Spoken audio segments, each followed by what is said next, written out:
제 이름은 지수입니다. 사람들은 저를 성공적인 삶을 사는 여자라고 불렀습니다. 능력 있는 남편, 예쁜 집, 그리고 밝은 미소. 하지만 그 완벽한 유리 지붕 아래 제 삶은 이미 갈라지고 있었습니다.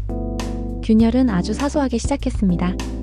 남편 민준 씨는 밖에서는 젠틀했지만 집에 오면 작은 일에도 쉽게 분노했습니다. 처음에는 물건을 던지는 소리였고 다음은 저를 향한 폭언이었습니다. 결혼 3년 차 제가 실수로 커피를 쏟았을 때였습니다. 너는 하는 일이 다 그렇지. 내 머릿속에는 뭐가 들어있는 거야? 이 간단한 일도 처리 못해? 내 존재 자체가 스트레스야. 저는 충격에 숨을 쉴 수 없었습니다. 그 후 민준 씨는 무릎을 꿇고 사과했고 다시는 그러지 않겠다고 맹세했습니다. 저는 그의 눈물을 믿었습니다. 이번이 마지막일 거야. 그는 힘든 하루를 보냈을 뿐이야. 수없이 되뇌며 스스로를 속였죠. 저는 완벽한 삶이라는 유리 지붕이 깨지지 않도록 폭력을 숨기고 폭언을 정당화하며 조심스럽게 살았습니다. 하지만 그럴수록 저는 나가 아닌 민준 씨의 화를 돋우지 않기 위한 존재가 되어갔습니다. 제 안의 빛은 점점 희미해졌습니다. 저희 집은 침묵이 지배하는 공간이었습니다. 민준 씨가 퇴근하는 시간, 저는 항상 심장이 조여드는 듯한 긴장 속에서 기다렸습니다. 그의 기분은 예측 불가능한 시한폭탄이었습니다. 저는 그의 발소리, 현관문 여는 소리, 심지어 식탁에 앉는 자세만으로도 그날 밤의 분위기를 짐작했습니다. 저는 앵무새처럼 살았습니다. 그가 원하는 답만 말했고 그가 좋아할 만한 음식만 만들었습니다. 제 진짜 감정, 제 생각, 제 목소리는 깊은 곳에 묻어두었습니다. 폭력은 때로 눈에 보이는 상처가 아니라 나 자신을 잃어버리는 고독한 과정이었습니다. 가장 두려웠던 것은 아들 준영이가 이 모습을 보는 것이었습니다. 준영이가 3살이 되었을 때 민준 씨의 폭력은 물리적인 형태로 나타나기 시작했습니다. 어느 날 밤 민준 씨가 저를 밀쳐 넘어뜨렸을 때 준영이가 울면서 제게 달려왔습니다. 엄마 아파? 아빠 왜 그래? 들어가 준영아. 아빠 싸우는 거 아니야. 민준 씨는 곧바로 방으로 들어가 문을 닫았지만 준영이의 작은 눈에 비친 공포를 저는 잊을 수 없었습니다. 그 순간 제 안에 있던 벽이 무너졌습니다.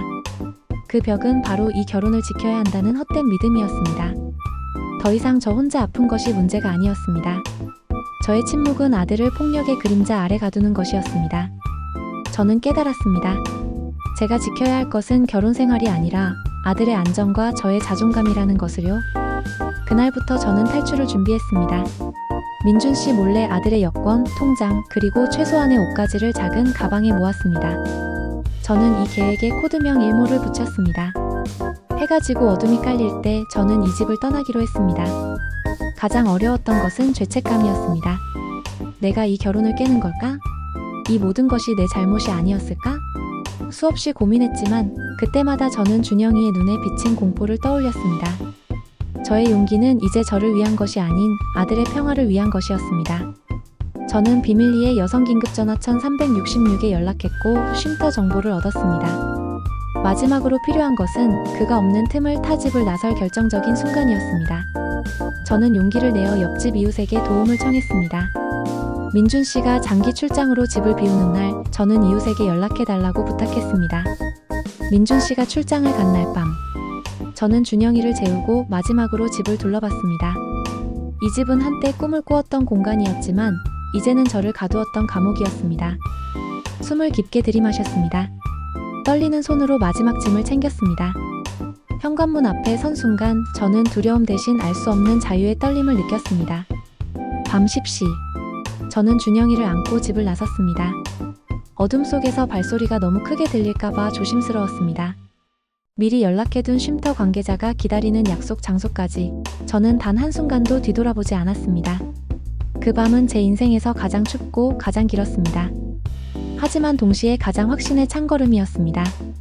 저는 마침내 그 유리 지붕 아래에서 기어나왔습니다. 쉼터는 따뜻했습니다. 그곳에서 저는 처음으로 눈치 보지 않고 밥을 먹었고 처음으로 큰 소리로 웃었습니다.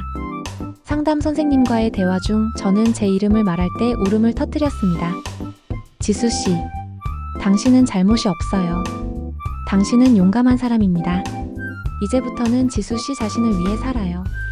그 말을 듣는 순간 저는 잊고 살았던 저의 이름, 지수 3글자를 다시 만난 듯 했습니다. 저는 더 이상 누군가의 아내나 누군가의 분노를 피하는 사람이 아니었습니다. 저는 저 자신 지수였습니다. 수개월 후 저는 아들과 함께 작은 원룸에서 새로운 삶을 시작했습니다. 이혼 소송 과정은 고통스러웠지만 저는 다시 무너지지 않았습니다. 변호사와 상담 선생님의 도움을 받으며 저는 제가 아닌 지수로서 당당히 법정에 섰습니다. 어느 날 저녁 아들과 함께 창밖을 바라봤습니다. 저 멀리 해가 지고 있었습니다. 예전에는 이 일몰이 남편의 퇴근을 알리는 공포의 신호였지만 이제는 아니었습니다. 엄마, 해가 예뻐. 응, 정말 예쁘지. 준영아, 엄마는 이제 이 해가 지면 내일의 새로운 해를 기대하며 잠들 수 있어. 폭력은 상처를 남겼지만 저의 용기는 그 상처를 딛고 일어설 힘을 주었습니다. 저는 여전히 평범한 지수이지만 이제는 압니다. 제 삶의 지붕은 유리로 만들어지지 않았고 저는 제가 원하는 만큼 빛을 낼 수 있다는 것을요. 당신은 혼자가 아닙니다. 당신의 용기가 당신을 구원합니다. 여성 긴급전화 1366